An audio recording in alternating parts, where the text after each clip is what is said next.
In a second here. Now we're not. We Thanks, will Sean. be in a second. I think now we're on. There we go. Yeah, we're Yes. on the air. Hey, welcome everybody to the Soundbroker Mastermind group. Um, Happy Thanksgiving. Before I go any further, let me just wish. One second. I've got to. I don't know why I can't get this right. I've been doing it how many weeks now? This is our 27th week of doing this. 27 weeks. And thank you all for those who have come every week, and for those of you who just come in and listen to it on Facebook or YouTube. You know, you're more than welcome to come in on the Zoom meeting. All you got to do is sign up, pre-register, and we're expecting some more people even to come into the room this time around. So it's really cool. It's going to be a great pre-holiday meeting. So I want to thank you all Look for at coming Jam. and for being here. So basically, I've told you about that. You know, you can come. What I'd really like you to do is share it with your friends, per usual. Click the like buttons. Do it at ever. We stream every Wednesday at 3 p.m. Pacific Coast time here, and we go live on Zoom and we stream to Facebook and YouTube. And so I also want to say this, that yes, last week and the week before and the week before, people have said things about other people that may or may not be true, including myself. You know, somebody called me handsome. I don't know who it is, but whatever it is, I want to say that every opinion, everything that's said is an opinion, and it's that opinion of the person who says it and myself. So whatever they say, I agree. Or if I don't agree, I'll let you know that I don't agree. And with that, hello everybody in the room. What's going on? I'm hoping that Michael Strickland comes in today. It's possible that he will. He said that unless a senator or a congressman, I don't even think a congressman, I think it was just a senator, and that would basically be the only reason why he wouldn't pop in. So there's a possibility that he will come in with an update. If not, I've got emails from him to share that I just got. Um, if you might remember, and one of the things that I will also say is that Michael is doing something with Level Up. And if he comes in, he'll talk about it. But basically, we're going to put the link in the show notes here. And basically, the Level Up Festival has it's a call to action to highlight why those who work in the live industry matter. And so the idea is you'll post things up to your own social media with the image of a grateful crew, and there'll be more information on that, and in the show notes, and where you know what can I tell you? That's it. These are the public service announcements that I'm making. Okay, This so is kind how of is like the everybody doing? monologue. How's It's the everybody's monologue. week? Kenny, how's your week been? Ah, man, my week has been good. Just like getting stuff done for people and doing things and making progress. Well, that's good. But getting frustrated by those news reports about the restaurants. They're like, oh, these poor restaurant owners, they're only able to serve outside and only during the day. I'm like, yo, that's like 50% more than event people could do. Yeah, it makes you. It doesn't make you really want to become a waiter, does it? You know. Oh, absolutely not.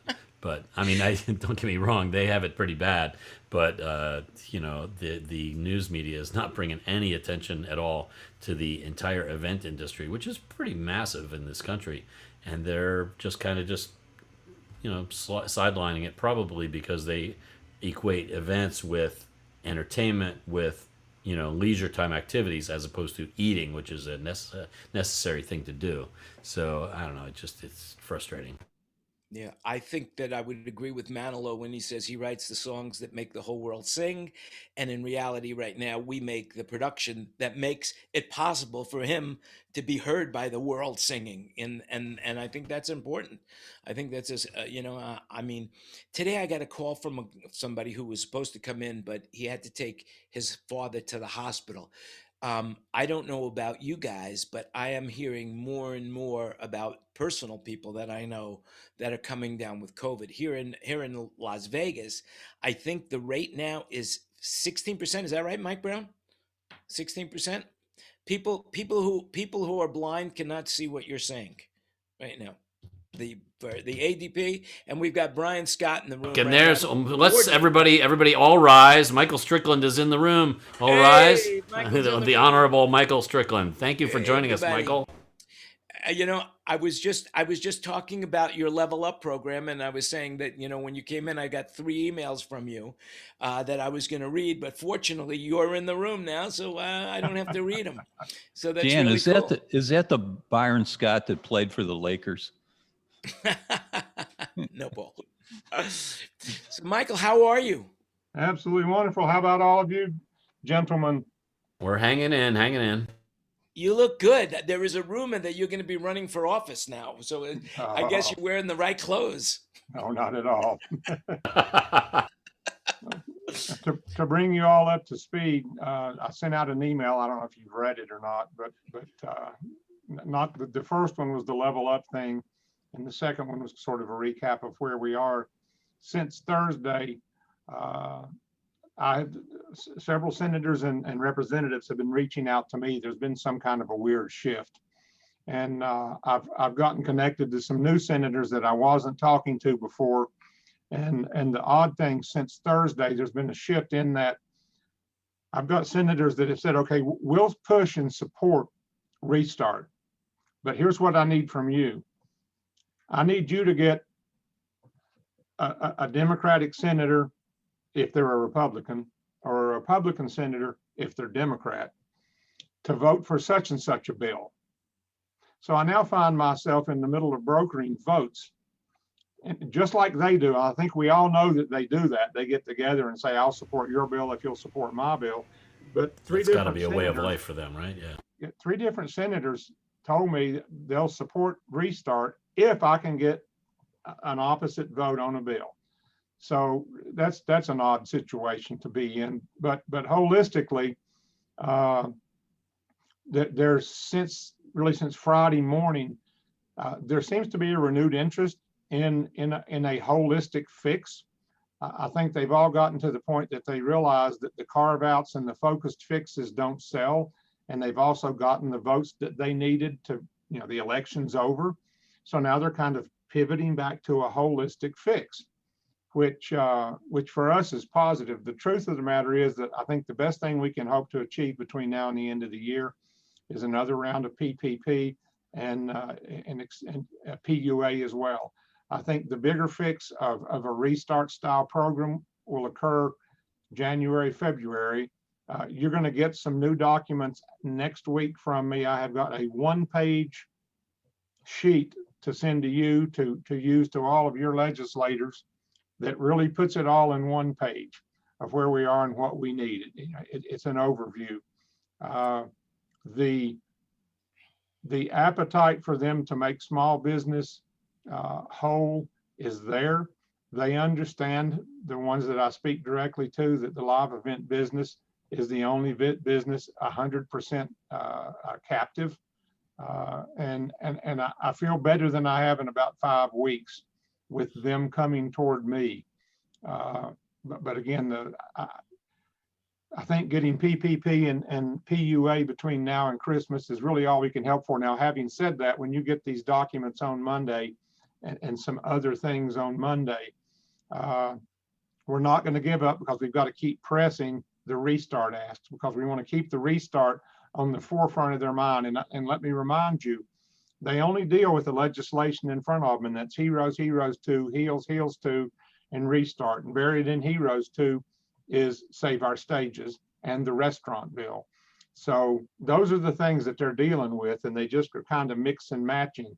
So, theoretically, they're going to come up with some combination of these things and move forward. Same as it ever was. Leadership seems to be the issue.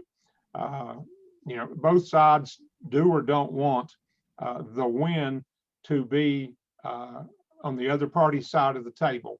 And, it bumfuzzles me that we can't just carve out at least PPP, enhanced unemployment, and stimulus check now, and then let them war over everything else later. But for whatever reason, that's proving to be difficult. Now, a number of people have told me the continuing resolution to keep the government funded has to be done by the 11th of December.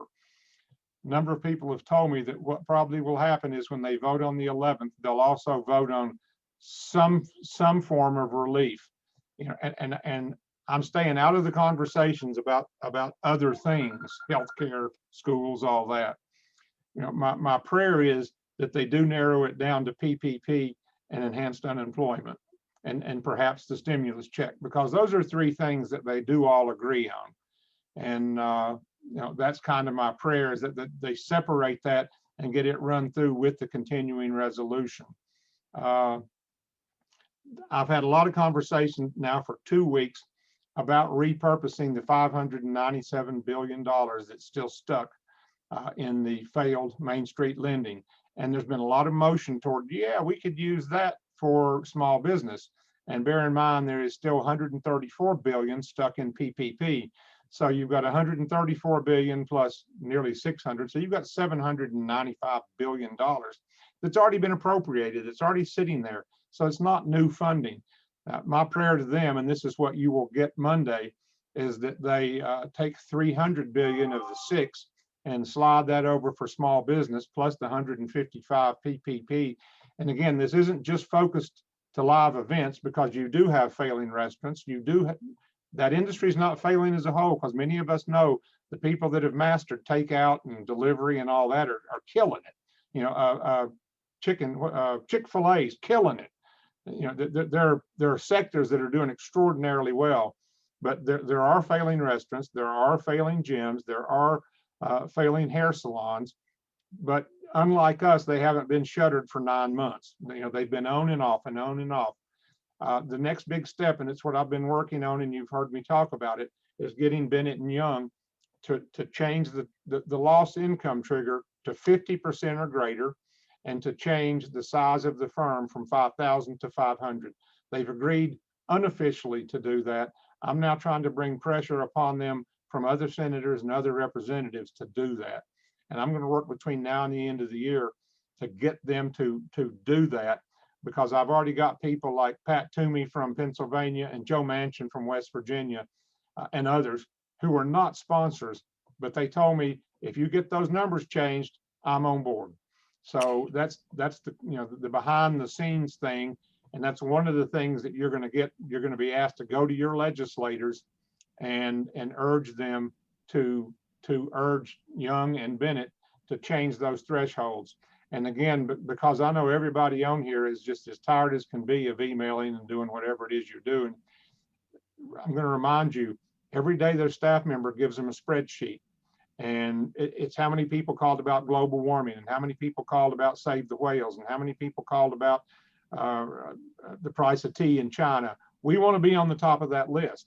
And you get to the top of that list by the number of people that reach out. So while it seems stupid and repetitive, and while you think I'm sending the same email over and over and over, if they get a spreadsheet that says 500 people emailed us today about the Restart Act, it moves to the top of the list, because they're creatures of habit, and keeping their constituents happy is the number one thing. And in this moment, there is no point in everybody emailing everybody, because their software tells them whether it's from their constituency or not.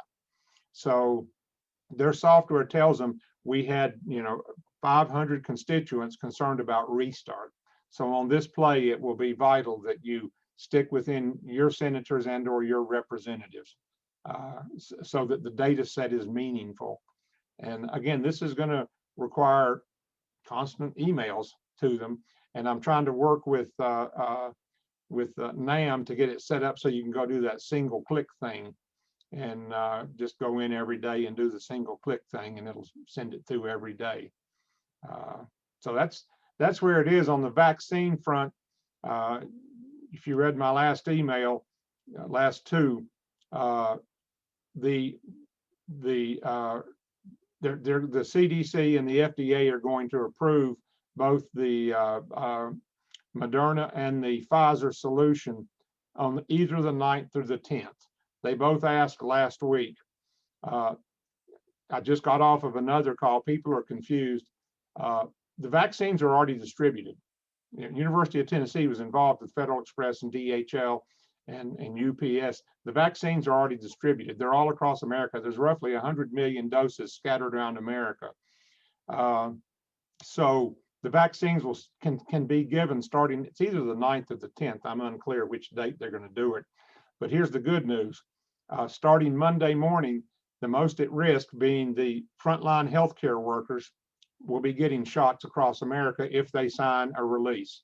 And how do I know that? Because Monday morning at the University of Tennessee Medical Center, we begin inoculating our staff. And our staff are all signing releases, and we anticipate by next Friday having our entire staff at the hospital inoculated. And that's going on in other hospitals across America. So it's not just here, but I am on the inside of that process. And again, these are things you're not going to see in the media or in the news because you're just not. But after the 9th, they're going to focus on frontline workers and most at risk, being the elderly and the people with comorbidities and people in nursing homes. You know who the set is. And they anticipate that will drag all the way through December and most of January. And they still anticipate end of January, they'll be moving into the general population. And again, I sent you that state of Tennessee plan. They all follow that same line, that they go after the most at risk within the general population, which are older people. And obviously the least at risk are the younger, healthy people. But, and then again, as I put out before, the CDC and the WHO and 2 or 3 other National Health Institute, they all believe that we will reach 70% herd immunity by mid-May. And the gold standard for herd immunity is 50 to 60%. So if we get to 70% by mid-May, we're there for all practical purposes. Now, having said that, no one will go out on a limb medically and say that there won't be social distancing and there won't be masks. No one will say that yet. And I think it's because they want to get to that point where we have enough people inoculated and see what that actually, poke the bear, see what it looks like. And for this first inoculation you're going to receive Monday at the hospital, 28 days later, they have to receive the second one, because both Pfizer and Moderna are 2-shot vaccines, whereas the AstraZeneca and the J&J are 1-shots. And as I shared with you before, the Pfizer has to be kept at 94 degrees below zero. So that becomes pretty much an institutional solution. You can send it to hospitals and health clinics and people that can store at negative 94. And then the Moderna and the AstraZeneca and the J&J will be the ones scattered to Walgreens and CVS and Walmart and those kind of people. But it is here, and we have all 4 vaccines at UT Medical Center. People asked in the earlier call, well, are they getting shots now? That's how you do a clinical trial. You give people shots. So we've been doing it. I know a bunch of people in the clinical trial here, and I can tell you as a friend, every one of them is fine. I mean, nobody's sick. Nobody had a reaction. They're all now known immune. It's been just absolutely phenomenal. And, I have great faith in it. So I think we're in a good spot. And, as we move forward next week, you're going to get, say, a couple of things from me. And it's important that we keep hammering our legislators and move to the top of their call sheet so that they do indeed continue to work toward making Restart the holistic small business solution. And again, if you remember, we've got to narrow it to 50% loss of income or better and 500 or less people, which really pisses off the restaurant folks. But the thing is, if you're a restaurant that fits that category, and there are restaurants that fit that, you need it. If you're a restaurant that's down 25%, it's just a bad year. And that's probably the conversation I have more with politicians than anything else, because they can relate to a restaurant. They can't relate to sound and light people. And they go, well, my restaurant's down 30%. And I say, Bob, that's a bad day, isn't it? Well, yeah. So anyway, we push on, and that's kind of where it sits. Does anybody got any questions? Well, I'll start out with, now there are four vaccines that are 2 of them are ready to go. is it interchangeable from, it doesn't matter which one they are because they're all the same, but you can't go, in other words, it's going to either be Moderna, Johnson and Johnson, but is there one better than the other, or do you think the AstraZeneca one is going to be the one because they could store it at room temperature? They're all greater than 90% efficacy. Truthfully, they're probably higher than that, but that question's been asked 1,000 times, and nobody really seems to know.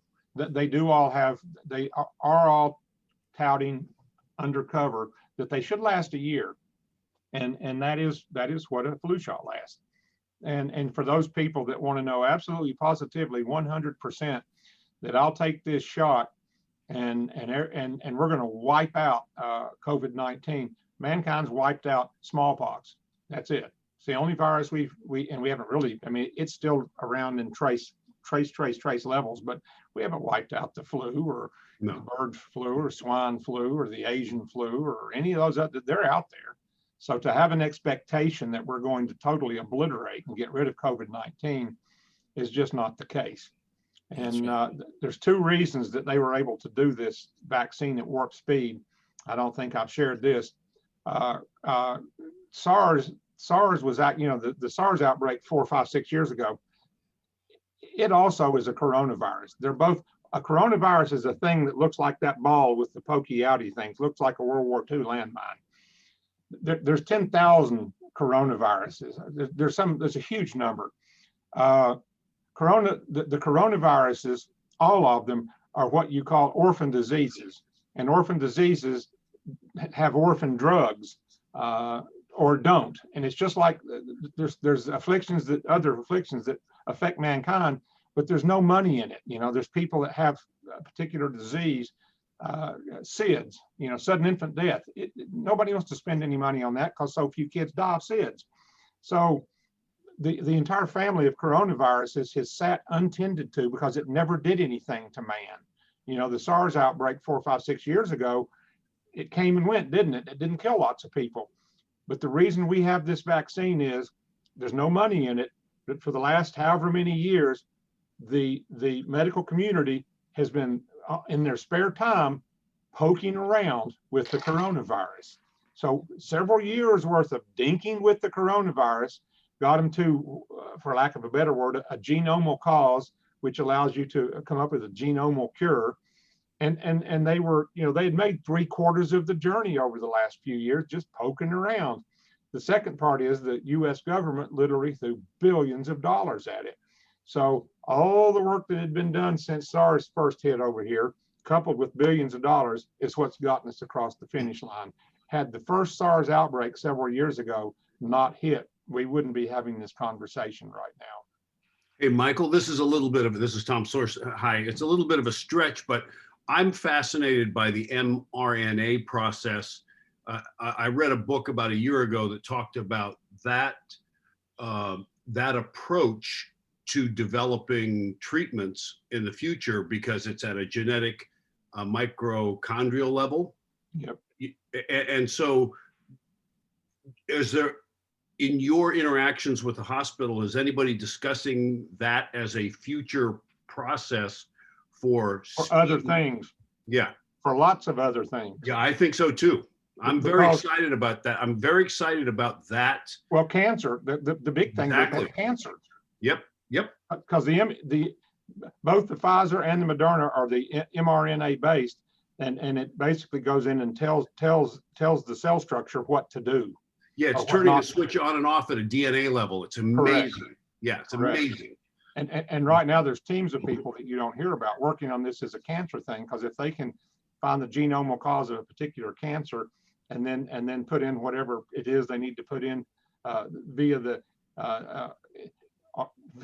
mRNA process, then it will teach healthy cells to knock away cancer. That's right. That replicates with the new switch position. Yeah. Correct.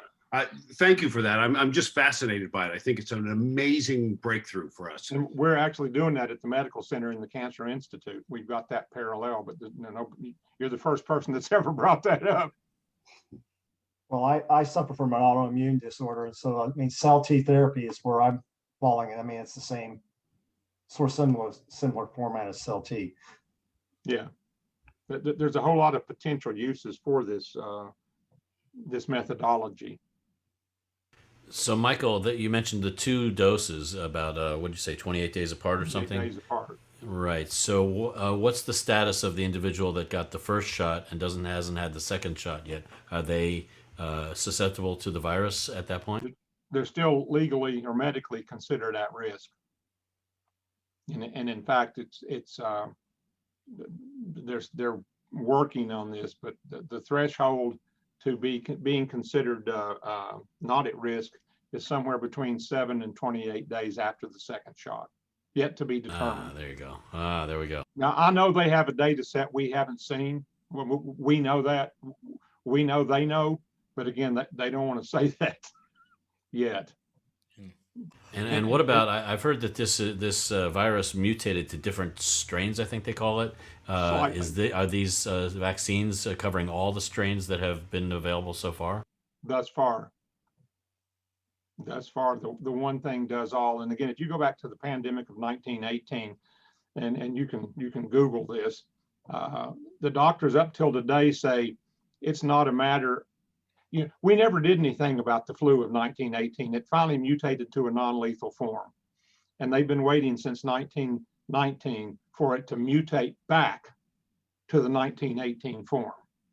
And what they say in the medical world is it's not a matter of if, it's a matter of when, that the influenza mutates back to that 1918 form and again becomes horrific. But again, this mRNA sequencing, you can theoretically marry a lot of things to that and send it in, into the cell level, into the DNA level, and teach a cell or teach your DNA to accept or to not accept a large number of things. It's really it's amazing. And now one of the things that I've noticed that is like Qantas now is they said that as soon as the vaccine becomes on the market, they're going to make it mandatory for you to fly on their planes to take the vaccine. Now, we all think that if one airline does it, they're all going to expand on that. I think that's going to be very influential in getting that vaccine more widely, taken by people, right? You think that too? Yeah, I've had that conversation with a whole lot of folks like you on this phone call. One of the biggest production managers in our business was talking to me, and we were going down that road, and he said, if my ginormous band goes on the road, I'm going to have to tell everybody they've got to take a vaccine. And he wrapped it up by saying, that's going to be weird because I'm not going to take it because he didn't want to. And he goes, I don't know how I can tell them they need to when I don't, but if the band says you have to, and I didn't say it, but I thought, well, then how would you be there if the band said you have to take it? Right. And by the way, why would somebody refuse to take the vaccine? What's the basis on which they refuse? There's a lot of people out there that there's 2 sets. Some people that just don't want to take a vaccine, and I respect that. But then there's another set that wants to wait a while and wait and see what happens. And then you have the anti-vaxxers, the conspiracy people and all that. Michael, Paul Wallace here in Austin, question, will they be able to test to see if you've got the vaccine? To see if you've got it. Will there be tests to see if you've taken the vaccine? I mean, how will they know if you've taken it? At that moment, yeah. You all probably saw that Ticketmaster thing, and then Ticketmaster had to walk it back. Here's the skinny on that. There are 4 partners in any system like that. One partner is the medical provider, medical provider, be it AstraZeneca or whoever it may be. The other partner would be the high-tech platform, be it Twitter, Facebook, whoever that would be. Ticketmaster would be a partner in that, or some ticketing company, because they would want to be a partner, and then a promoter, wouldn't there? So from my opinion, it would be an AEG Live Nation combination, because that's 80% of the market. But here's what's going on behind the scenes now. All those entities are jockeying to, let's go form this company and slay the business. So let's assume for a minute you've got Live Nation and AEG together with Pfizer, together with Ticketmaster, together with, then the other guys go, no, we've got, for those of you in lighting, years ago, there was AMX, BMX, CMX, DMX. I mean, there was a lot of control protocols. We eventually settled on DMX, but we had years and years of fighting. And I'd say audio was probably the same way about signal processing. And that's what's going on right now. I know that, again, because all these various people are working with us at the hospital to gain information to become a partner. And for Ticketmaster, what's their play in it, or any ticketing company? Well, their play is that service fee, isn't it? Because that wouldn't be a paper ticket, that'd be an electronic ticket, and they want to put $5 on there. Hey, Michael, I thought about this last night, which is there's the HIPAA issue with medical privacy. And so there's three categories where that can be waived. One of them is when there's a public good, like a pandemic. Greater good. Yeah. A greater good. So I thought about it, I said, okay, well, how would disclosure, because it's a private medical disclosure, how would that take place unless it's a nationally mandated HIPAA exclusion? I think you're going to see, because of we're a federalist system and a democracy, I think, my opinion, I don't think we'll ever get there where it's mandated. I think there's far too many people that would object to it. I'm not taking sides on the issue. I'm talking about the disclosure, not the vaccination. I am too. And let's look at where we are now, right now. And I don't know if you're aware of this, Thomas, but I can't discuss with any of my employees the fact that another employee has or doesn't have COVID. That's correct. So they can guess. That's exactly right. They can guess when Bob's gone for 14 days that Bob may have had COVID. But I can't discuss that. So right now, HIPAA is under COVID. What is being discussed for all these solutions is that when you sign up for it, you agree to have your information revealed, to the team that's creating this. Now, having said that, and this involves venture capital firms like Thomas Lee and other huge venture capital firms, they're trying to get positions in these companies. And I've talked to some people at 2 different venture capital firms. They got real interested a month ago, but now they're going, what if we get involved and put all this big money into these solutions? And I don't know if any of you remember, in 1983 or 84, FedEx rolled out a thing called Zap Mail. Does anybody remember Zap Mail? They would send a guy out to your office and you'd hand him a contract, and then he disappeared. And 2 hours later, your contract was in New York or Detroit or wherever. Right. And we all went, wow, that's cool. Well, it nearly bankrupted them, because a year later, we all got the same thing they had, which was a fax machine. They had spent $380 million buying fax machines when nobody knew what they were. And they put type 1 fax machines everywhere. Well, they never begun to recoup the cost on Zap Mail. It nearly bankrupted FedEx. And I know Fred Smith. I've talked to him about it. So this is a bit like, from one point of view, it's a bit like Zap Mail. Does anybody want to go put all that money into this solution? And what if June, July, August, September, you don't need it? Right. And right now, there's a lot of foot dragging. Michael, did you say 100 million doses had been distributed nationwide? Is that what you said? Of the various ones, not of any one brand. Right. Yeah. Primarily, but it really doesn't matter, Pfizer. as long as it really doesn't matter what brand it is, as long as you're getting a vaccine that works. Is the total number of vaccines 800 million? What's the total number of vaccines that are going to be produced in total? All 4 companies have committed to 100 million for the U.S. next year, so that's 400 million. But they up that every day because they're making it at warp speed. I hate to use that term. Now, wasn't AstraZeneca, they figured out if they gave you a half a dose, that at first, then that way they would have more doses for people? Didn't they say that? I've not heard that. All right, one of the brands. It was Jan. It was AstraZeneca. They did tests, and that's what I heard anyway. It was AstraZeneca, but it wasn't so much about getting more doses out. That's kind of a side benefit. They figured out that if they give, it was a triggering mechanism, the half dose. If they gave people half doses, the value of the vaccine was still as good, but the side effects were minimized. So they realized that they could have it. And for the majority of the population, I think if I recall reading it right, for the elderly, they were still going to recommend the full dosage. But for anyone younger, no symptoms, generally good health, they figured they could go to half and keep those people from developing the side effects. And oh, by the way, now we can treat twice as many of the younger folks. And then they get a full dose on the second round. It's a full dose. The dosing is a work in process, but you think about it, to get mid-May to get to 70% herd immunity means pretty much everybody's gotten inoculated, or Amazing. a great number.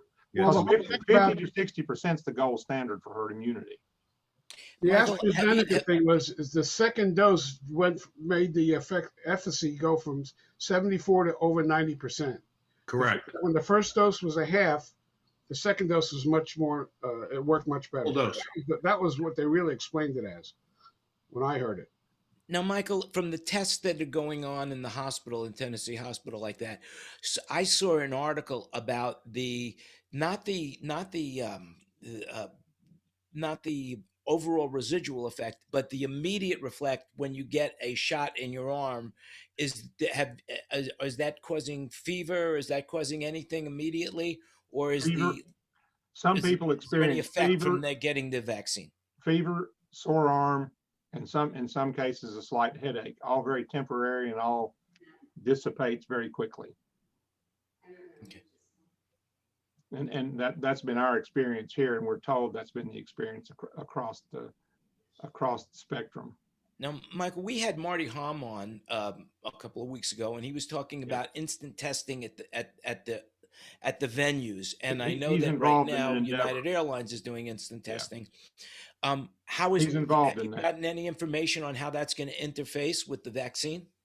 That's one of the plays that I'm talking about. Marty's involved with that, and it's a firm out of the UK, and Marty and I have talked several times about it. And again, does it come to fruition? It's a 30-second test with a 30-second result. And but if you do the math, you've got 20,000 people coming into an arena. That's 10,000 minutes. Now, again, you've got how many gates? The point is, it would necessitate people coming to an arena extraordinarily early, unless you opened up 100 gates. I mean, it's a pure math thing. You can work it out. Right. Well, one of the things that I did read was that before you could even go to the arena, you have to submit the fact that you did take a test, you came out negative, and then you could go in. Then you can go down to the concert venue and then take the test there as well, the instant test. But they won't allow anybody to go to the arena that hasn't already been pre-tested before they got there. Did you hear that? I've heard both. Marty didn't mention that to me. And right now, and I don't know if any of you have experienced this, but we've got a T90 level of work, and it's what you all would have. It's the video shoots, and everything's for TV, isn't it? And I've noticed that when we send a crew of 4 down, in total there's 50 people on that shoot, and 20 of the 50 people take a quick test, and it's positive, and they make them wait a little bit, an hour, and then they do it again, and it's negative. Well, when they get the first positive, on most sets, you have to then have 2 negatives thereafter to prove the first one was a false positive. And in one case, a show we had yesterday in Atlanta, they had to have 3 false, 3 negatives, and the guy cleared. And what has begun to emerge to me is these companies that are on site doing this are getting paid $150 a test. So it's kind of in their interest to sprinkle in a few false positives, because if one false positive then drives 2 or 3 more tests. Think about it, and they're $1.50 a test. So, well, we've heard those rumors forever, because they say that if they would find the cure for cancer, it would ruin a complete industry. a multi-billion-dollar industry. Yeah. So we've heard that, we've heard that throughout our whole lives that happens. But then again, you've got polio, and they did cure polio, and you couldn't go to school until you had a polio injection, to prevent that, a vaccine to Yeah. prevent polio.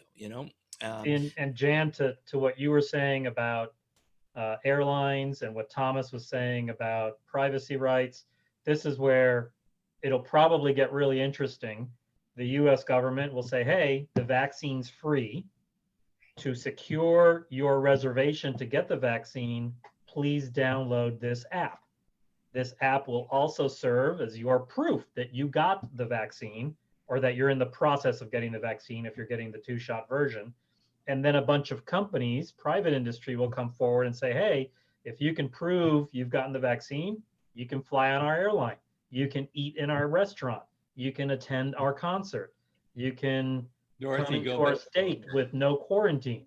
So that's where this kind of combination of big tech, government interests, the greater good, and then good old fashioned wanting to get the hell out of my house because I've been here for 10 months is all going to coincide, and the privacy rights will be gone. I'll voluntarily give them up so I can go out to dinner and catch a show, because I haven't been able to do that in a year. Yeah, Well, the businesses has every right to say you must have a shot in order to participate in our business. They have every right to do that. Absolutely. They can refuse service for any reason whatsoever, and they don't even have to tell you the reason if they don't want to. So, but you have every right to not participate. And again, to your point, Mike, when you accept those apps, you don't ever actually read all that garbage that comes with the app, but you give them the right to go in your phone and look at your pictures and your database and your contacts. And if you didn't know that, you do. So when you sign up for Facebook or Twitter, they've got everything in your telephone. So I find that to be very... We would hope that wouldn't be quite the case, but that was the whole thing with TikTok, is that the reason they wanted to ban it is because they were able to grab everything off your clipboard that was on, the last thing was on your clipboard. But in reality, Apple sandboxes everything. So for example, if you look at this, there is an app that I carry called the COVID Trace, and it was put out by the state of Nevada. And if I go anywhere that somebody else has already been is carrying this app, and it's in the system that they had COVID, this would come off. But basically, this is worthless because if you've got COVID, you're not putting it in an app for whatever reason. Because if I got COVID, I'm deleting the app. Yeah, exactly. Michael, there's two kinds of people now in the country. There's people who've had COVID, and there's people who have not had COVID. So where do they stand in the pecking order of vaccinations? People that have had COVID are at the bottom of the list. Bottom of the list. In the state of Tennessee, anyway. I'm told the other states. This is state by state. I'm told Why the is other that? states. Why are they at the bottom of the list?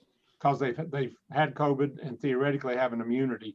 There's exceptions if you're at risk, if you're over 65, and if you have comorbidities, and if you have lung issues, or you're morbidly obese or diabetic, any of those triggers, then yes, that moves you right back up the list. But if you're 28 years old and you've had COVID, when they get down to the 28 years olds, you would be a lower priority. Now, the hope is they produce this stuff so fast that it doesn't matter.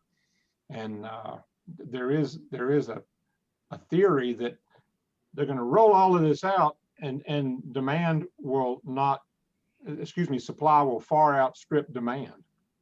That they'll be going, wow, we got a lot of this stuff left. Wouldn't that be great? Wouldn't that be great? Well, yes and no. I mean, if it's not if it's because no one takes it. Exactly. Yeah. Well, I would. So I saw an interview with Bill Gates where Bill Gates said very clearly, he said, for the coronavirus, we only need 75% of the population to take the vaccine. Would you agree with that? Yeah, that's the 70% herd immunity thing.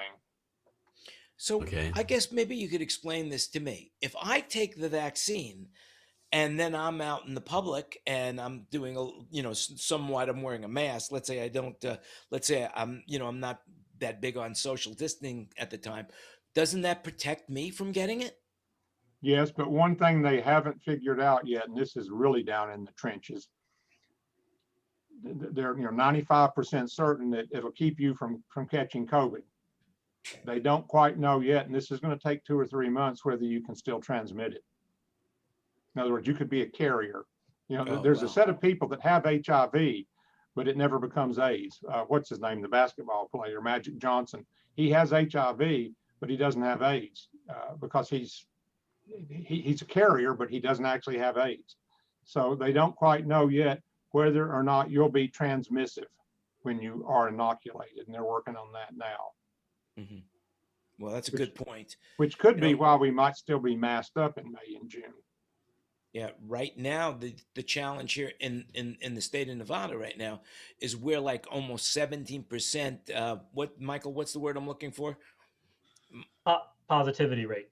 So out of all the people being tested right now, roughly 17% are testing positive for COVID-19. So that basically is 1 in 6 people. 1 in 6 people. So you have to be super careful out there. And the problem that I see, and maybe you could tell me where I'm wrong here, but there are a lot of people that say, well, it's only 1% death rate. Well, that death rate now is going to be 300,000 shortly, and the cases are well over 12 million. But the reality, what it's doing, and most people don't die from this, they just get sick. But the challenge seems to me is that we're overwhelming our hospital system, so that if somebody has a heart attack or someone needs some surgery, they're not going to be able to get the surgery because the hospitals are being filled up with COVID patients. Well, that's not at all the case. Again, I can speak with great authority on this. Most people don't realize that all hospitals go, it's like a hotel. You want to be 100% full. You don't want an empty hospital bed. University of Tennessee Medical Center for years operates at 101% capacity. So today we have 52 COVID patients today. We're at 100% capacity. We've got 700 beds, so 650 people are there for other reasons. And if we need more beds for COVID, yeah, we just sort of take one less appendectomy. But no hospital system that I'm aware of in the United States is anywhere near overwhelmed. And the media has done a great job of scaring people by saying that all the hospitals in Texas are full. Well, guess what? All the hospitals in Tennessee are full too, with appendectomies and car wrecks and pregnancies and they kind of twist the data, and I don't know why. But when you go to the emergency room, you have to wait. You know why you're waiting? Because there's no beds. That's why. And they're getting somebody out so they can get you into a bed. So we're not at that point with COVID. I think I shared with you a long time ago. The medical community believed back in April and May that as many as 100 to 150 million people were already infected. They just didn't know it because 85% of them are asymptomatic. I personally believe I had it in January or February because I went through what I thought was the flu, and I powered through it. And I came to work, and all I've got to do is go have the antibody antigen test, and it'll tell me. But again, I don't want to go insert myself into that line of people just so I'll know, if that makes any sense. Yeah, it makes perfect sense. It makes absolutely perfect sense. But I think we're going to discover eventually that indeed between November and March, it spread like wildfire, and we just didn't know it. Yeah, I know for sure it was in Oklahoma in early January because somebody went there and came back to Vegas and brought it with him, and that's already been confirmed medically. Yep. I had heard that it started spreading at CES, that somebody brought it there from CES, and because there was so many people from all over the world, that was a super spreader event. Who knows? Yeah, nobody really knows right now. So let me ask you let me play devil's advocate here, because there are people here that say, okay, well, businesses are closed. That's not a good thing. I'm willing to take the chance. I'm going out, only 1% die. I'm ready to go out there. Why do I care? I mean, and so my answer has always been, well, that's because of the hospital workers and the first responders. But based on what you're saying, that's not the case. So what is the case? Is why should we all be aware, or why should we take precautionary measures? Why should we do that if only 1% is dying? And why are we putting so much energy and effort into this when people, I guess, how many people die in car accidents, or people die from cancer or heart attacks or whatever. What is it that makes this different from all other diseases? There is now very little transmission within a hospital because they've got the protocols down, just a minuscule amount, an even smaller amount within schools. So there's been a lot of fear injected because this was an election year. Had this not been an election year, I don't think it would have been handled quite the same way. So we're overcoming a whole lot of fear. But for this group of people, again, let's go back where we started. Until this thing is licked, we're the only people out of work. Now the restaurants and the gyms and the hair salons are affected in a come and go fashion. But for me to want this cleared, it's so we can have big crowds and have live events. And I do think once you get beyond January the 20th, as I told you in one of my emails, it dissipated the day after the election, and we had 4 good days where nothing was politicized.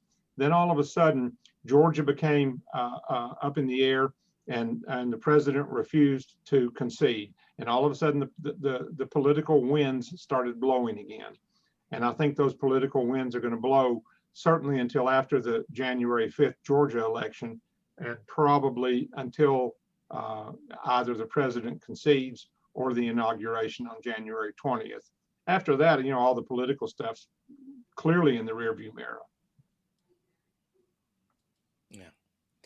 Well, so you mentioned earlier about that we need to be writing our congressmen and our senators in our own districts, in our own Correct. states. And is there going to be a form thing that you're working on that right now with I'm working NAM? I'm working with NAM, and I'm going to work with Stephanie at Extend PUA and get both of them to do this particular letter, and then just direct everybody to both those sites. And then if everybody every day goes to the site and just clicks, boom, it goes through. Boom, it goes through. And much simpler than my cut and paste stuff. Yeah. Having said that, right now, the Australian Arts Restart Program, they've raised now in Australia the venue capacity to 75%, and their government has given them 60 million of a rescue package. And I read that, I believe, in the Times, and we're going to place that. We're going to place that link in the chat. So if you guys want to see what they're doing in Australia, so they're actually starting. They're actually starting to move ahead with doing sporting events and concerts down there. So Yeah, it's possible that we'll follow suit. For those of you that know Jake Berry, he called me. He was in Singapore for 2 months doing some gaming show in a soccer stadium. He called me 3 times from Singapore, and then he called me from LA on the way back. And he said that they haven't had a case of COVID in Singapore since last June. Yeah. Which was incredible. Now, those folks, as you know, mask up anyway. I mean, they've been masking in China for years, for social reasons and for health reasons, and the air is bad. If you've ever been to Beijing, the air is just terrible normally. But he said, no, he said he took with him a team of 200 Westerners. It was the Jake Berry mob. And he said the Chinese were very leery of those folks. And when they landed, they made them stay in a hotel for 14 days and tested them daily before they'd even let them go to work. And they wouldn't even let them go out of the room. The food was delivered to the room. So after the 14 days, they began doing the stadium show, and then it was 2 months in the stadium. But he said there's not a case of COVID in Singapore since June of this year. Same with Thailand. There's no cases in Thailand. I have lots of friends there. But to get there right now, the restrictions, not only is there a 2-week quarantine at a hotel, but I have to give them an FBI report saying that I'm not a criminal. I've got to show that I have $25,000 in the bank. I've got to have $500,000 worth of COVID insurance. And those are just 3 of the 15 criteria that I have to come up with just to be able to go to Thailand. Plus, I have to buy a ticket in advance. There's just so many different things that they're asking for, but they don't have any COVID there. And so if you can get over there, you go back to basically a normal life, which everybody in this room and everyone I know wants to go back to. No, yeah, we absolutely all want to go back to it. We're just, the vast majority of Americans aren't willing to do the things that need to be done to get there. Yeah, that's for sure. And you also mentioned earlier about Main Street having all of that money. I read that Claire got 65 million out of that. 71, What? I'm sorry? 71. 71 million. Yeah. And so how is that not spread around to the rest of us? Because in order to get a Main Street loan, it basically is a loan. It's a normal loan from your lender. You got to have a strong balance sheet, a strong P&L, and probably most importantly, an income stream. And Claire has a strong balance sheet. They have a strong income or P&L. A lot of other assets. Well, but most importantly, Claire, and I don't know what you call it, you all probably know more than me. Claire's got a phenomenal business doing portable internet and stadiums and whatnot, Wi-Fi distribution. They got into that 3 or 4 years ago, and they do it for car races and sporting events and places where you need a Wi-Fi situation like you would in a football stadium for a pro game. They deliver that portably. They also do installations, and as I'm told, they do a phenomenal business in that, and have, for lack of a better word, pivoted to doing more of it. So that gave them an income stream that justified getting the loan. Yeah, I can tell you money. Just by the way, Chip, go ahead. Chip, you haven't said anything. I can tell you on the Main Street, we're about 75% of the way through our Main Street. And I mean, I can tell you that the application process is so inordinately complicated that I bet 80% of businesses couldn't even successfully complete the application. More than that. Yeah, mortals can't complete this application. We had to pay a CEO and a CPA and a law firm just to fill out the application for us. We've got 10 grand in document prep just to put in the application. Wow. And then if your numbers don't stand up, they say no. Yeah, exactly. But if we get it, it's a game changer for us and we're set. Yeah, because it's as long as they don't cancel the program once we get to the 1 yard line. Good luck in getting to that. Good luck in getting the touchdown. That's why Restart's so important. Restart's easy peasy. You fill out the paperwork and you get it, and you have no payments year 1, interest only year 2, and then amortize it year 3 through 7, and you can get up to $12 million. And for a lot of businesses, that $12 million will get them over the hump of next June or July. Yeah. I mean, I bet Guitar Center wishes they had that kind of money right now, because they just went bankrupt after missing a $45 million interest payment on its debt.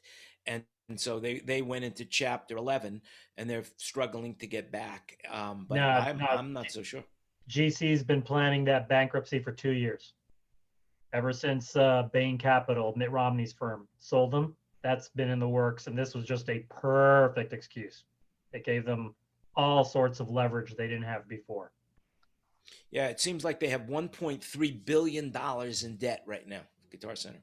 Yeah, they'll come out of it. The estimate right now is they will shed more than $800 million in debt, and that's before the end of the year. That bankruptcy will be settled and done. Of course, two other people that are affected by that are Elation and Chavez, because both those folks sell a lot of stuff to Guitar Center. Yeah.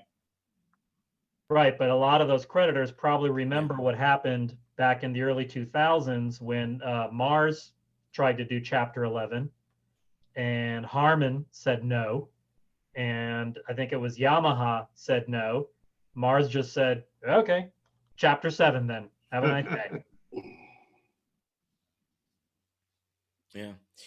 On a nice note, there was the EIP, and I don't remember what that stood for, but everybody was able to get $1,200. That program closes on the 21st of November.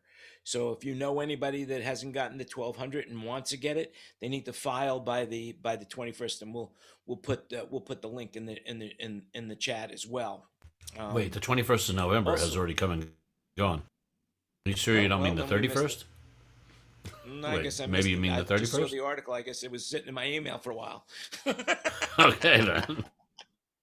Oops. I don't think there is a Well, 31 you're in late. You got to November, go but into. You got to take Doc. You got to take the. The Back to There the you go, Future time machine, the DeLorean. Get in it. perfect. Get back.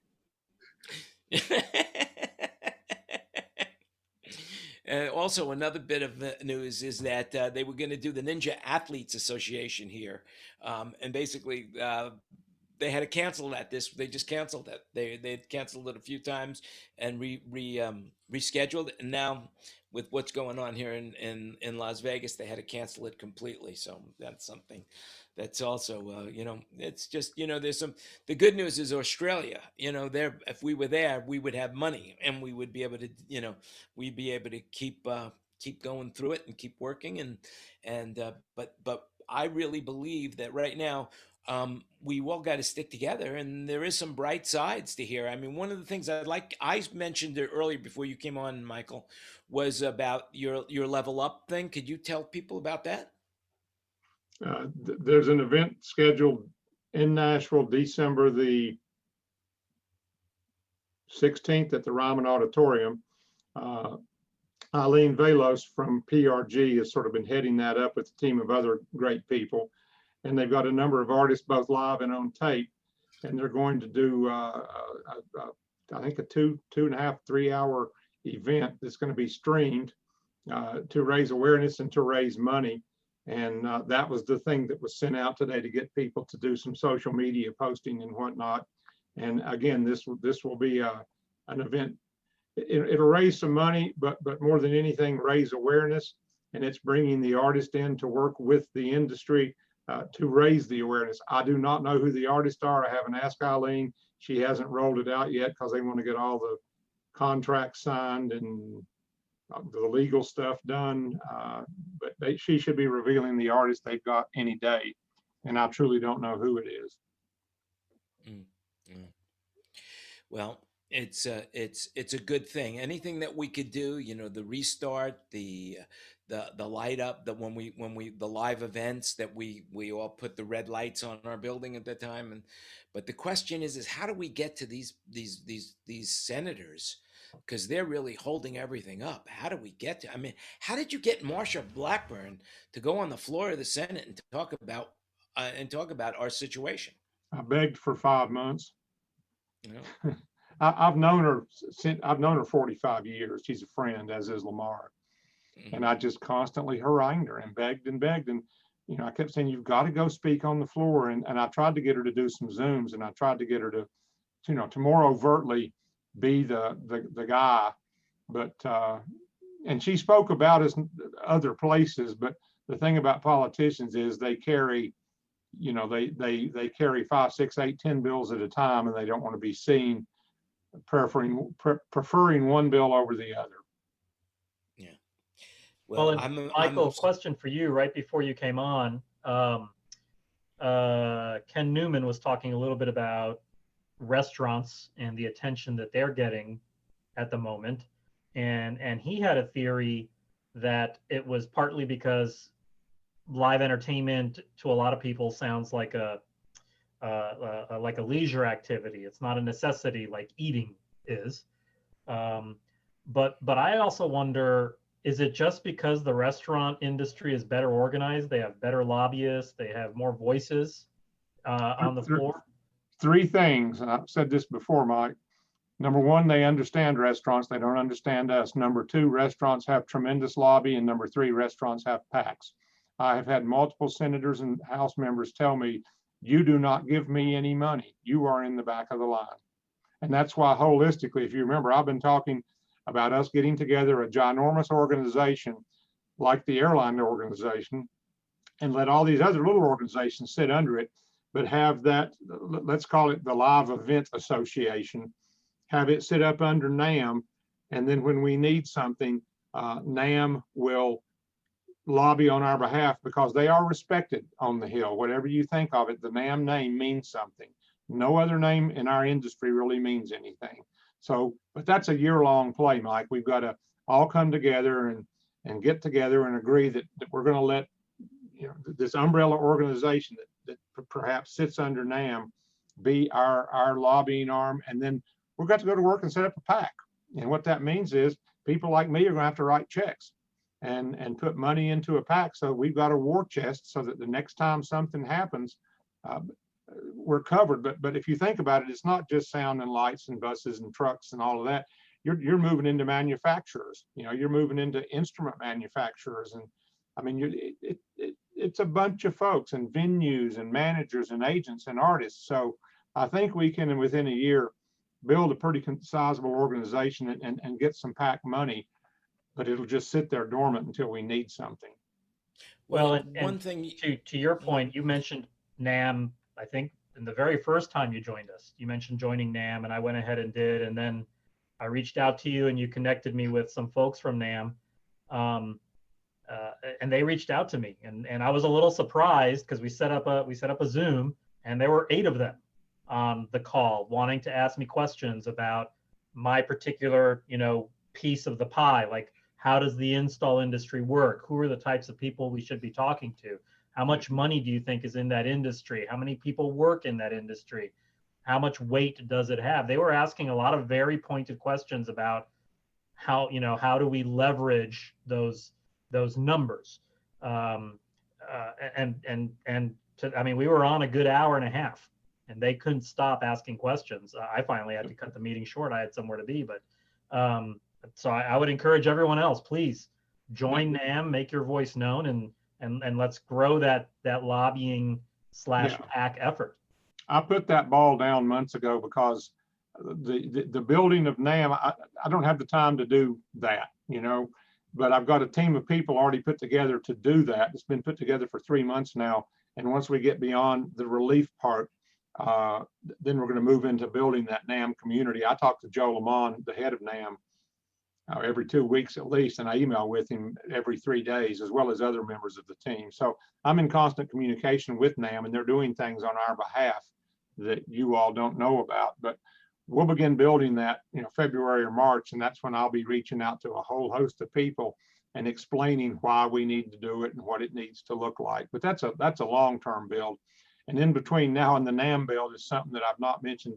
I think I put it out in an email, but the liability issue is the next big rock, because until the two sides come together, the Democrats want zero liability protection and the Republicans want complete liability protection.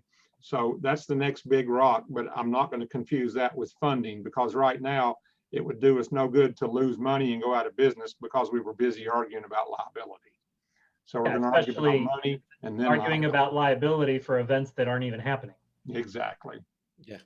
So, there's another organization. We had Nancy Schaefer on 2 weeks ago, I believe, or maybe last week. Time flies. And the Live Events Coalition is what she calls it. And she has a survey. I talk to Nancy 3 times a week. Right. And she's got a survey for the industry that she wants people to fill out. And so we're going to throw that in the chat. We're going to throw that link in the chat as well. And also, one of the things that Nancy told me when I spoke with her on Friday is that her coalition is now offering health insurance to our industry at a very discounted rate. So if you're interested in, if you need health insurance, or you know somebody that needs health insurance that's in our industry, that's a good opportunity. And that link will also be in the chat. So those are some good things. Anyway, anybody else have any questions for Michael? Well, Michael, it's Ken Newman. I wonder about the numbers that you and others have presented to our government leaders as in terms of our industry and how many people and how many companies and all that. I've heard some people criticize the use of exaggerations of numbers of people and companies that are being affected by the lack of work for the event industry, and they're very vocal about their criticism, saying that we shouldn't be exaggerating. How can we say there's 12 million people working in the event industry? There's not 12 million people working in the event industry. So my question to you is, what do you say to people like that criticize you for exaggerating or supposedly exaggerating numbers? Number one, no one's criticized me to my face, but the numbers all come from the United States Government Bureau of Economic Analysis, and I will send you after this the numbers. I have it broken down by state. I also have it, the US as a whole. That's where the $877 billion came from. What people don't understand is the live event industry goes in so many directions. It touches museums, it touches orchestras, it touches, let me get my list here. To bore you, theater, Broadway, off-Broadway, off-Broadway, regional theater, LORT, touring, community theater, education, independent, stand-up comedy, ballet, dance, ballet, jazz, modern, hip-hop, step, tap, Celtic, touring, et cetera, et cetera, et cetera. Opera, all of the versions of opera, music, which we know, rock and roll, touring and all that. Production services, which we know, corporate trade shows, corporate meetings, political rallies, convention, keynote speakers, TED Talks, et cetera, et cetera. Live television, game shows, talk shows, news, sports, events, recorded TV, movies and radio, which is Hollywood and whatnot, fairs, county fairs, state fairs, rodeos, stock shows, 4-H shows, et cetera.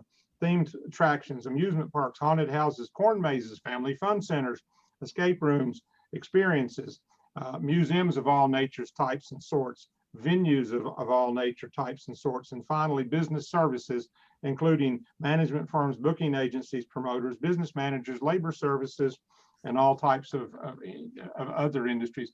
That is the $877 billion. And most people can't imagine how much is rock and roll touring? 38 billion. Now, which number are you going to use? And so you're trying to make a statement and make these government leaders listen. So you have to use big numbers, right? And so the 12 million, the figure of 12 million people being affected, as in 12 million people 100% out of work or without income since March. Is that a factual number, or is that just an estimate? That's in the BEA report as well. Good to know. Good to know. Thanks. Well, the challenge, it seems to me, basically what you've said is that, you need to have money and you need to have lobbying power. And I don't know if NAM is really set up like that yet, because I don't really know. You're saying it is, but it would seem to me, and what I'm reading right now, is that manufacturers that make instruments for the home are doing really well right now. They are not hurting at all whatsoever, because people are at home and they're taking up hobbies and they're playing guitar and they're playing piano and they're whatever other instruments they have, and we're not unionized like the automobile workers or the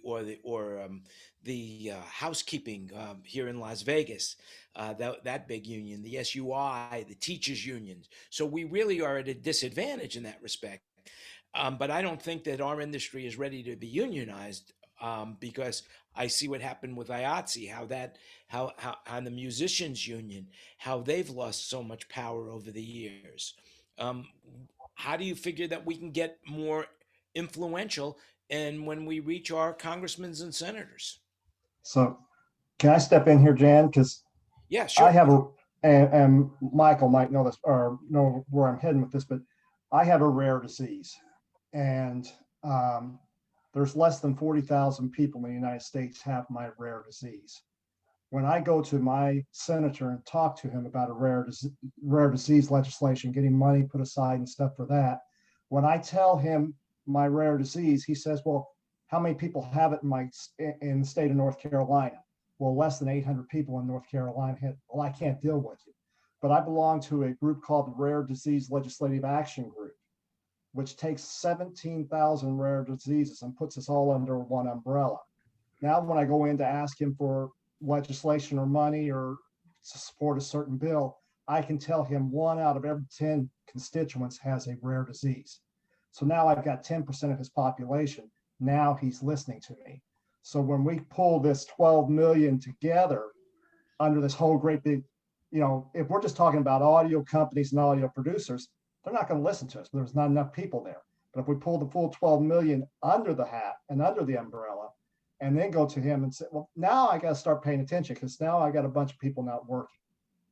So, and to your point, Brian, you all will get this next week. I'm glad you asked him, but you'll get this. You can't see it, but you'll get this next week. it's just a numbers game, and that's why I'm beginning to send out to these senators the economic impact on their state. I think I shared with you earlier.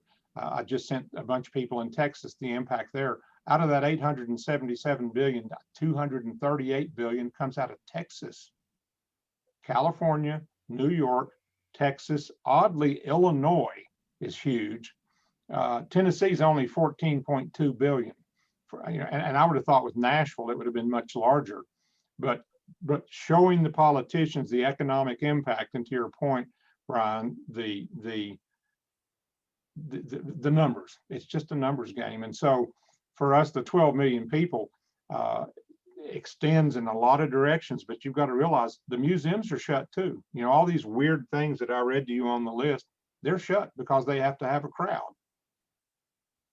And what can happen ultimately is whatever this umbrella organization is called, we're going to have the AES tucked up under it, and the Screen Actors Guild, who I talk to weekly, and the Directors Guild, and the Producers Guild, and the Broadway League, and the International Association of Venue Managers, and NEDA, and NEVA, and all these organizations are going to be tucked up under, and they're all going to continue to work their mission and do their thing and be who they are. But when we have a crisis like this, if we've got the lobbying firm and we've got the PAC, boom, they can go to work. But it shouldn't Michael, change. what are you going to do? Michael, what are you going to do with all your free time when this thing ends? Because you have spent so much time on this. You're gonna have more free time than anybody else in the whole entire Restore his planet. business. What are you going to do with that free time, man? This will take till the end of next year. So Michael, what is your feeling that with the vaccines and the availability and progress, do you think we'll see 4th of July started to see some events happen next year, before or after, or what's your gut on that? Funny you mentioned that, because the pyro people are in my group, and a lot of them have become very good friends, especially Stephen Vitale. And they're 75% of their income is 4th of July. But to answer your question, Live Nation on their financial call 2 weeks ago stated they anticipate being at full volume in June. And I don't think they would put out in the financial call that if they didn't believe it. Now, they're also a client of mine, and we do a lot of work with them directly on installations. And that's what we're hearing from them, is full guns in June. Now, that's not profitable. And I've got contracts starting in March, and that doesn't mean they won't be moved. But I believe we'll be I think we as an industry will be at a sustainable volume in June. Now, that doesn't mean wildly profitable, but enough to pay your rent and your electric bill and your employees. And do I think we'll be wildly profitable? Probably not until 2022. But I think at this point in time, we'd all be happy to be able to pay our overheads and our employees. And I think we'll get there. What the other piece of this, there's so many pieces. Nobody will have any CapEx money. So the manufacturers are going to be 6 months behind us, because none of us are going to want to go buy any new speakers or microphones or mixing consoles or lights, or you're just not going to want to. You're going to want to work within your inventory, except for Ken Porter, because he's got billions of dollars, but but no one's going to want to. So again, I talk to the manufacturers quite regularly, and they're on a 6 month lag behind us. Yeah. Well, just an FYI, Ken Porter doesn't have as much money as you think, because he has donated a lot of money to the Jan Landy Retirement Fund. I want to let you know, I wanted to thank him publicly for all those investments in the retirement plan of Jan Landy. Thank you, Ken. Just wanted to say that. Hey, Tim's in the room. Tim does a lot of work with the unions and stuff like that. How do you see yourself interfacing with Michael in regarding to supporting what we're doing and getting these congressmen and senators, on the case here? Good question. I just joined the meeting really, really late. I've only been here about 5 minutes, but personally, I'm behind any effort that gets the Congress critters off their whatever it is they're doing now, and gets us some temporary assistance here, because I do agree that entertainment's going to come back. It's never really gone completely away, It's just, turned into other forms right now. We've got a lot of streaming, but live events are coming back. The big challenge for the shop I manage is whether or not we'll survive until that happens, until there's actually a net positive cash flow at the very, very least. On the labor side, the big issue that we're going to have has less to do with managing the aspects of working in a disease environment, as it is going to be finding labor. In my local, we had to dig down to the bottom of our C list to fill a 24-man call for a parking lot show. That's out of a referral system that normally has 300 people in it. So I'm sure part of it was some people were not aware that they could work and still claim their unemployment, some other things. But right now, the big problem we're seeing is our workers that are going to be taking retirement rather than go back. We've had people that have already moved or had to find other types of employment, and because now they have a much better benefit package, aren't coming back to being a stagehand or a theatrical technician. And I expect, actually, my guess is that you're going to see a net loss of experienced people somewhere in the 20 to 30% range. So all I can say is for people like Mr. Strickland and other vendors, have your shit packed up right and have good people with it, because the hands you're going to get are not going to be what they were 2 years ago. Tim, to your point, it's estimated that somewhere between 10 and 20% of the folks in our industry have already gone elsewhere with no intention of coming back, because they've gone and gotten a decent job at an Amazon center. They might have made $100,000 a year in our business, but they've gone to Amazon for 75 with health insurance. So we're already seeing that. And indeed, today we put up a picture on one of my company's social media things. I put up the picture to do with Level Up, and I do go read posts and whatnot because I want to see what people are saying. And two people said, one of them just said it real directly, to hell with this industry, I'm out of here. I'm getting a real job. Oh, that's where I am personally. I am 4 years from full retirement. Actually, 3 years and 8 months from full retirement. But who's counting? I feel like a prisoner. I'm marking these things off the calendar. And of course, 2020 for me, like a lot of us, was going to be a pretty good year. And I've been managing to sock away some money into retirement. Well, what the government's helped me out with has not been enough to replace my wages, let alone what I would normally have put away for my old age, which is rapidly approaching here. And so if I told people this months ago, if I actually have to leave this industry, if I have to find another job, I'm not coming back either. I'm taking my 40 years and playing ball somewhere else, just because there's no incentive to remain. And when the people most likely to hire me directly are the people most impacted by the not working through almost a year, probably by the time we're back up and moving here. The middle section of this industry is what's going to collapse. Claire Brothers is still buying 8th Day, so there's still some money and credit out there. And there are people that are 1 and 2 man shops that don't rely on what they make to sustain their households and families. And so they've set out and done nothing. At those ends of the curve, everything, can kind of come back. For everybody in the middle, it's just going to be this giant sucking sound.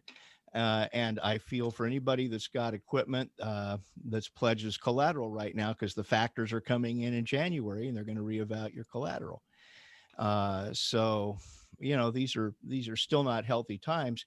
And I suspect that for some vendors, that the sucking chest wound is still going to be too much. We haven't seen the fallout completely. And I think you're absolutely right, Michael, about manufacturers being 6 months to maybe even 2 years behind us. I know in my shop, if we started coming back in the first quarter, the console purchases and other things we were strongly considering for 2020 won't happen for at least 2 years, where it's simply not going to be practical. And that may mean we have to rearrange our priorities on what kind of clients we take on, what kind of work we do, because, my boss is older than me, and we're looking for an exit strategy here. And taking on new debt and buying capital equipment when we could have yet another wave of a pandemic doesn't seem like a smart way to get people to buy your company.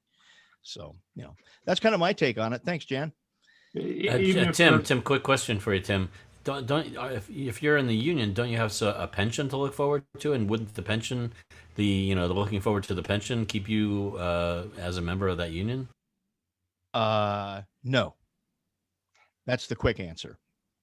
Interesting. Union benefits are negotiated individually with each employer.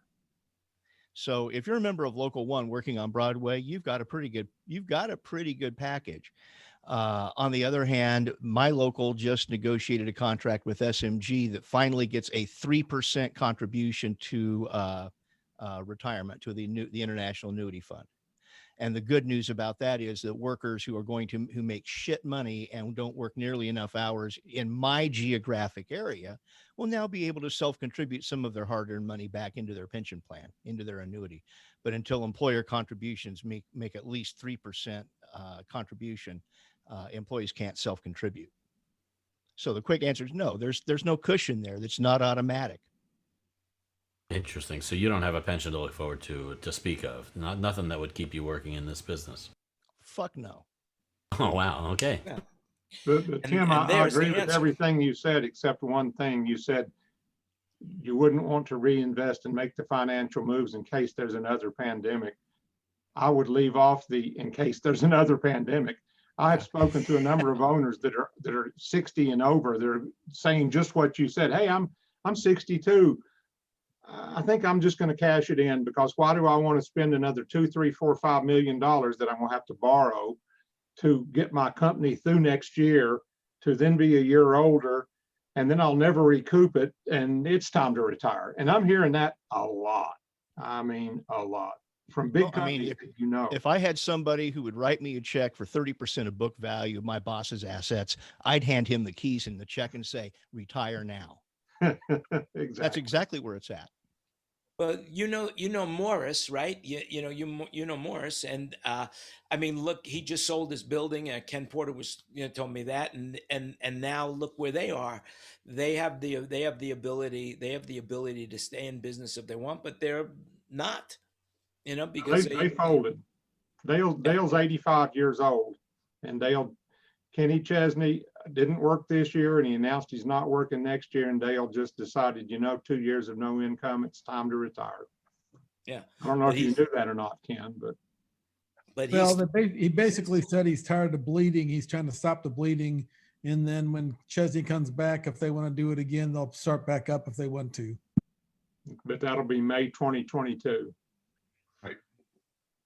And then you got a guy like Marvin Simon, who has Deep South audio, and he's mowing lawns right now. I mean, but it's not really lawns; it's lawns for power stations. He's making more money now than he's ever made in his life mowing public access ways under power lines, and yet he wants to come back to work, because most of the people that came into this business, and I would say everyone in this room, came in it not because they had to, because they want to. And most of us, if not all of us, are really sharp human beings. We could think, we could reason things out, and we figure out how to do things. So we are very valuable outside of our industry as well as inside of our industry. Wouldn't you agree? Well, if you want people that know how to solve problems, you get us. If you want people who will go charging head in no matter what, you call the Marines. We have valuable skills individually and in our corporate endeavors. There's no question about that, Janet. The question is whether or not I hate the word pivot. It's whether or not people and companies can do something else on a reasonably temporary basis and then go back to what they were doing. And I think the issue with pivoting is that you don't swing back. Once you pivot, you're probably not, it's not a boomerang. It's not coming back. If I found a job that paid me what I made in production with a good benefit package, I probably would never come back. I don't even care what it's doing. I've only got to do it 4 years. Yeah. And I know that, and I don't want to be Debbie Downer about that, because I strongly believe in live events. If I were 10 years younger and had some money, I would have bought a chunk of stuff at one of the recent auctions. When I saw what some of it went for, I wished I could have put it on a credit card, because live events are going to come back. We're social people.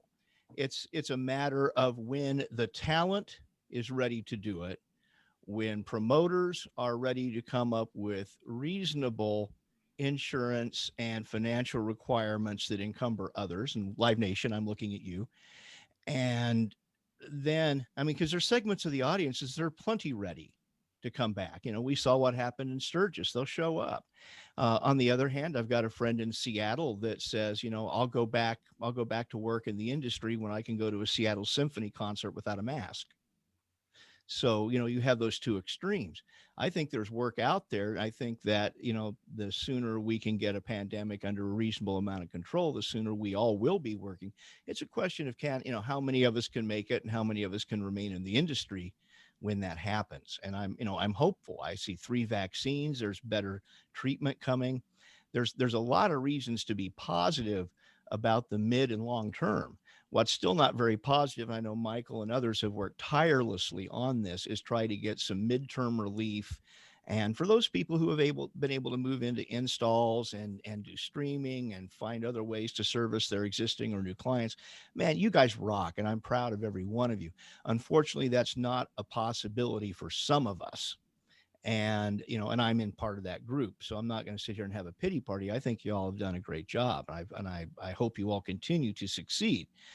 But I'm still afraid that for a big chunk of contractors and providers out there, it's still the bloodbath is yet to really happen.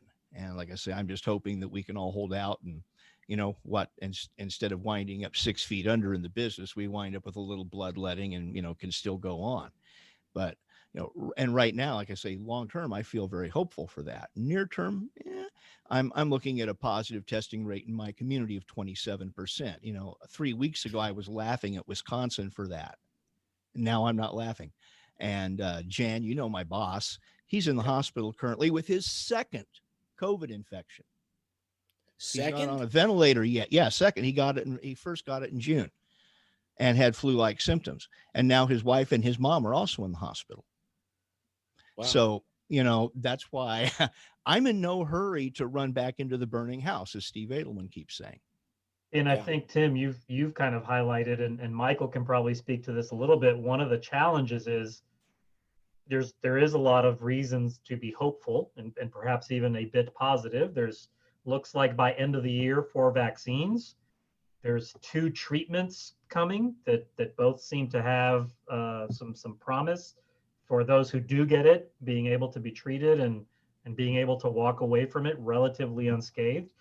And then again, there's also this group of people that either A, don't believe in COVID, or 2, don't care, or 3, they're young and therefore they're bulletproof, that if all of a sudden we did have events, they would be overwhelmed with people wanting to go to a concert or a fight or a game or whatever the case may be. And I suspect, and this is Michael, I'm kind of wondering if you've heard any of this, that's kind of the fine line that public health officials and government people have to walk. Like, yeah, there's reason to be hopeful, but if we relax too soon, we will dash that hope.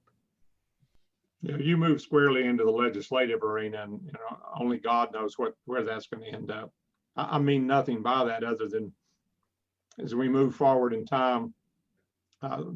Technically, I don't know if you all know this. I went to law school. I'm not a lawyer, but I went to law school. Technically, the only way that the government can seize control of your civil rights is to declare martial law, technically. So to tell people to stay at home, you've got to first declare martial law. Well, that's never been done in this COVID situation. Would they do that? I don't know. That gives the federal government control over all your civil rights and can tell you what to do and when to do it.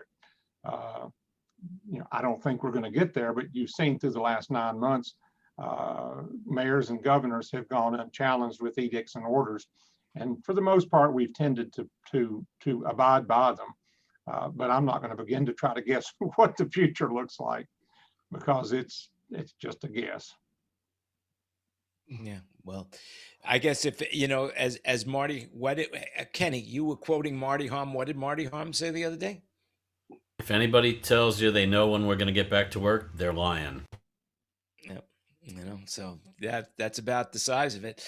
And, if anybody would know what's going on, I mean, his finger's on the pulse. I mean, he's with the biggest band in the world. And, so he would know what was, and, he's on the cutting edge of what's going on. So, but I would tell you that it's been very, very rough for all of us, every one of us for this year. But the reality is this is Thanksgiving, and we do have things to be thankful for.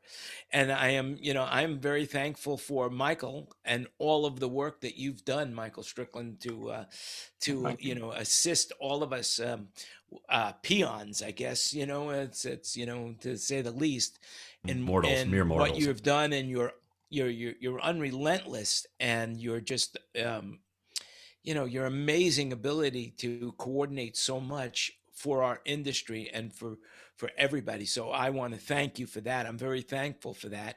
And I'm sure, Michael, you have things that you are thankful for as well. And so, I mean, I'd love to go around the room right now to see what people have to be thankful for. And so whoever wants to go first, Ken Newman, why don't you start? What do you I got to be thankful? apologize. I've got to dive out. I'm 10 minutes late to my next Zoom. Oh, well, All right, Michael, let's hear. What are you thankful for, Tell us Michael? what Michael, give us one thing you're I'm thankful thankful for and all then the hit great road. people in the live event industry, because they're the Well, ones thank you. making this happen. Well, thank you so much for coming in. I'm sure everybody appreciates everything that you've done. I know that I have, and it's so good to see you again. And thank you for everything.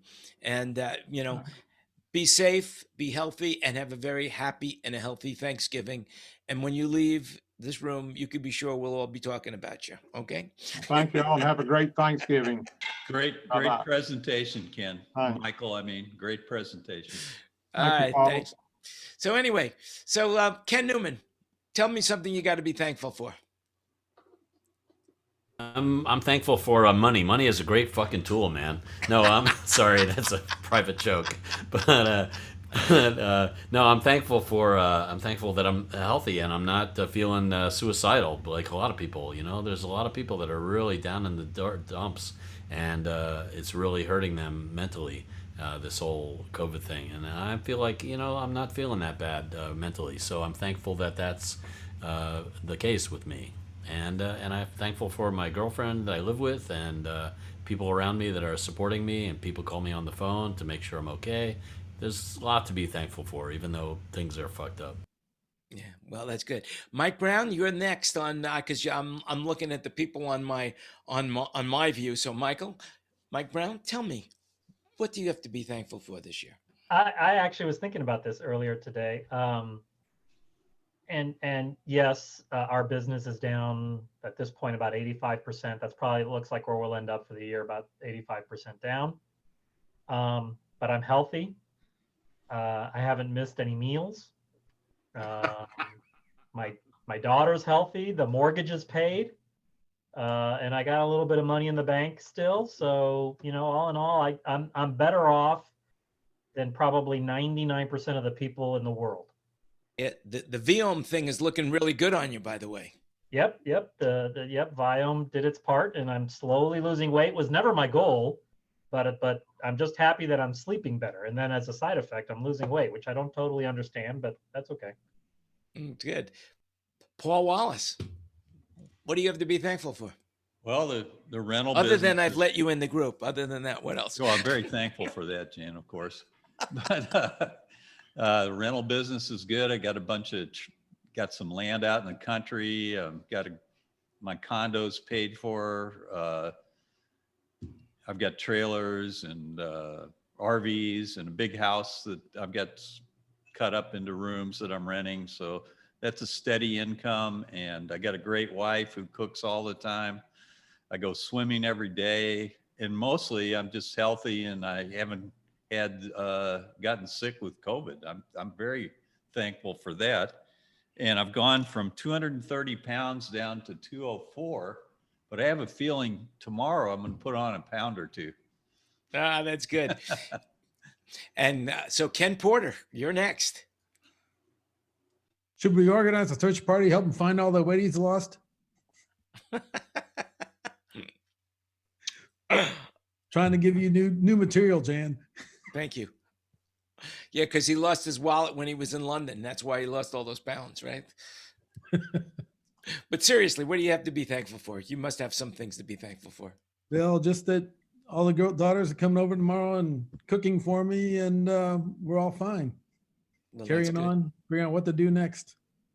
Tom, I wake up typically early in the morning, about 5 or 6, and I meditate. But this morning I was thinking about just prior to COVID-19 hitting, we had a dinner party over at Dave Dansky's with 4 couples, and it's my turn next to sponsor or to hold the dinner party at my house. And this morning I was thinking, I think I'll be able to book that dinner party this coming June or July. And so I'm feeling pretty thankful and grateful that all of those individuals are alive and that I'll probably see them in June or July of this year. And I'm grateful to have them as my friends. Well, thank you. Brian. I'm muted here. I'm thankful that I wake up every morning and can get going again. And was thinking back, and for those that don't know, I'm jumping back into this full time from working in the real world for a long time. So I'm doing the opposite of what you're doing, Tim. I'm diving in instead of diving out. But I made a decision on February 28th that send my notice in and quit the corporate world. And driving back from my parents' house on March 1, I decided I'll wait until I get a couple other financial things put in place.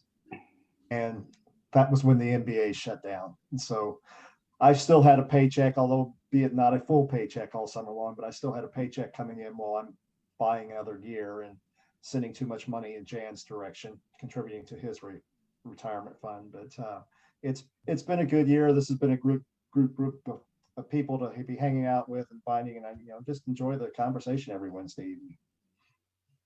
Thanks. Steve. All right. Health. I'm still healthy, and I'm so glad that I still have a fishing camp to retire to with all the storms we had this year. And I've got my granddaughter, as y'all probably saw earlier, as I was having my technical difficulties trying to get my audio going. Fortunately, you're a lighting guy. We won't hold it harm. We'll hold you harmless on that.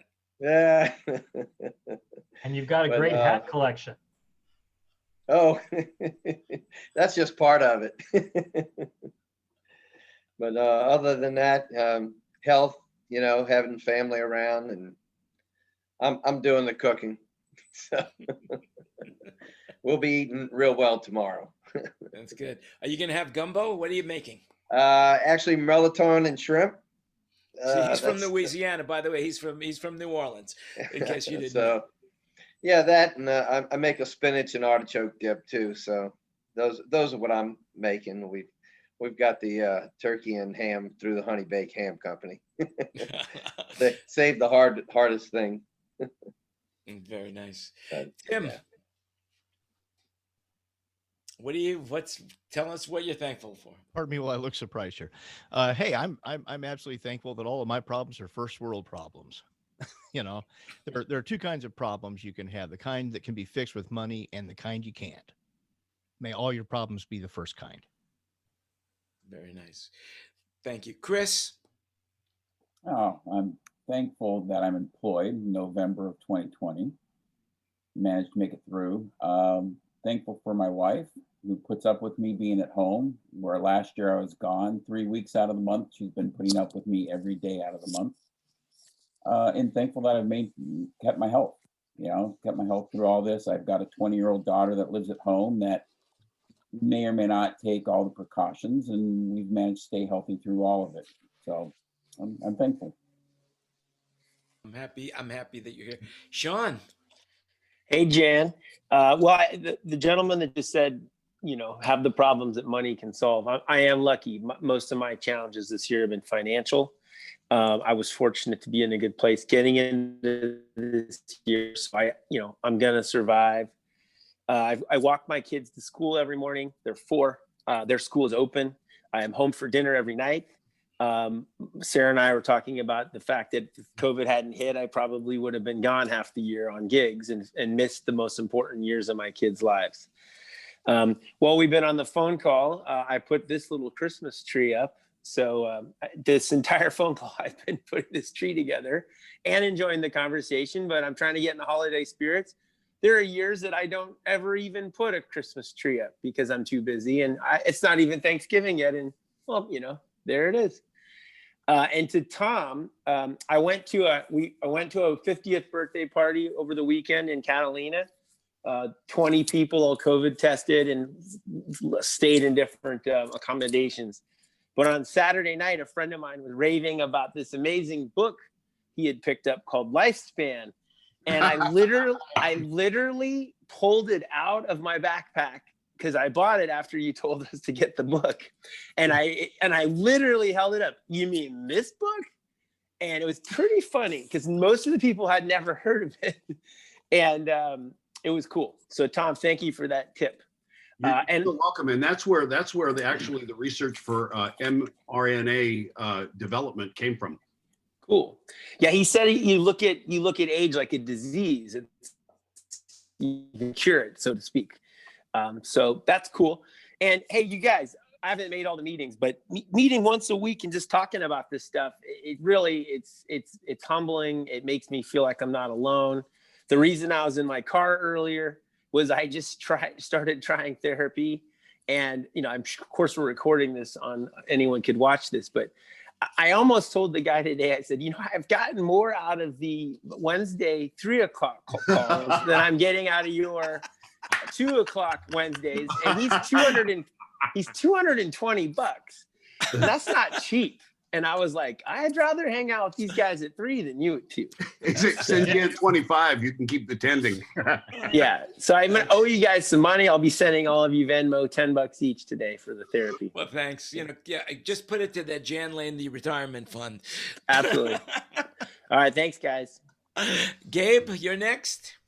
Yeah, I guess I'm thankful to have the luxury to be able to stay home and spend time with my family and not have to resort to leaving my industry, and be thankful. I'm certainly thankful to my clients who are keeping me busy right now, and it's more than most people have. So yeah, I guess it's that sort of thing. It's a lot to be thankful for me. Yep. Well, thank you. And thank you for being here. Thank you. Yeah, I know I don't often chime in. I sort of put this, I dial in most weeks, and it's really nice to associate with all of you. I don't often have the ability to chime in. There's usually a 2-year-old toddler running around, or I'm on another conference call in one ear or something like that. But it's certainly great to associate with you all. Well, I do my best to bring some lightness into everybody's life during this really dark time. To look at it from a different perspective of where, see the comedy in it, see the bright side. And I'm so thankful that you guys have supported me. Otherwise, I would be in the room alone, probably just me and Kenny, just chatting alone, So I really do appreciate that. But I do have a lot to be thankful for. I've got a pretty good career for a guy that dropped out of high school. Well, I didn't drop out of high school. I was pushed out.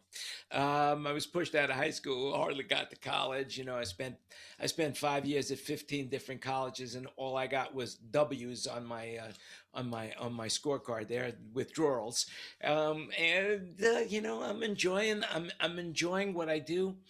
I still have an opportunity to make a little bit of money, not the kind of money I'm used to making, but nonetheless, I have an opportunity to assist people that I really like, because now if I don't like you, I won't work with you. And that's all there is to it. Period.